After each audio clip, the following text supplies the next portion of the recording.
Hei, Omila, bukan tuh kan nih? Omila, bukan kan? Bukan kan? ළමයෝ පොඩ්ඩක් එනවා පොඩි කතාවක් තියෙනවා මුසෙත් එක්ක මට කරන්න පොඩ්ඩක් එනවා මෙහෙට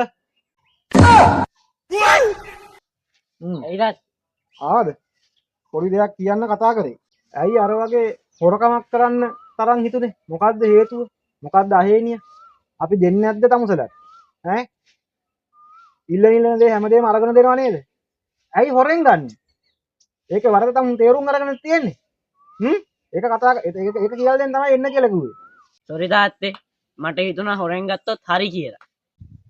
ඇයි මෝඩයෝ ඈ හොරකම් කරනවා කියන එක හොඳ දෙයක්ද?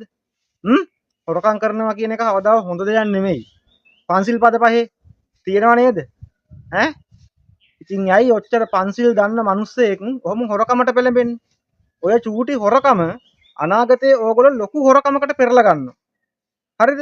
අන්න ඒ නිසා තමයි කිව්වේ කවදාවත් හොරකම් කරන්න එපා. මගෙන් අද ගුටියක් කෑවනේ. ඒක හොඳට මතක තියාගන්න. ජීවිතේට අනුන්ගේ දෙයක් චූටි අල්පෙනිතක තරම් දෙයක්වත් ගන්න එපා හොරෙන්. කෙනෙකුට කියලා ඉල්ල ගන්නවා. ඒක තමයි හොඳ දේ. තේරුම් ගත්තද දැන් මං කියපු දේ? මම තේරුම් ගත්තා තාත්තේ. මං ආයේ එහෙම කරන්නේ නැහැ. මට සමාවෙන්න.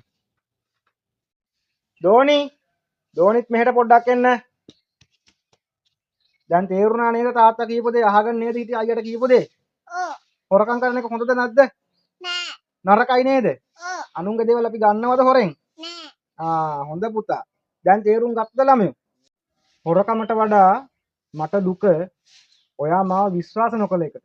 මගෙන් ඉල්ලුවා නම් මං නොදී ඉන්නේ නැහැ නෝනාට කවදාවත් නේ. හරි වැරද්ද දැනගත්තා නම් ඒක ලොකු දෙයක් ඒක ලොකු ජයග්‍රහණයක්. ජීවිතේට හොඳ පාඩමක්.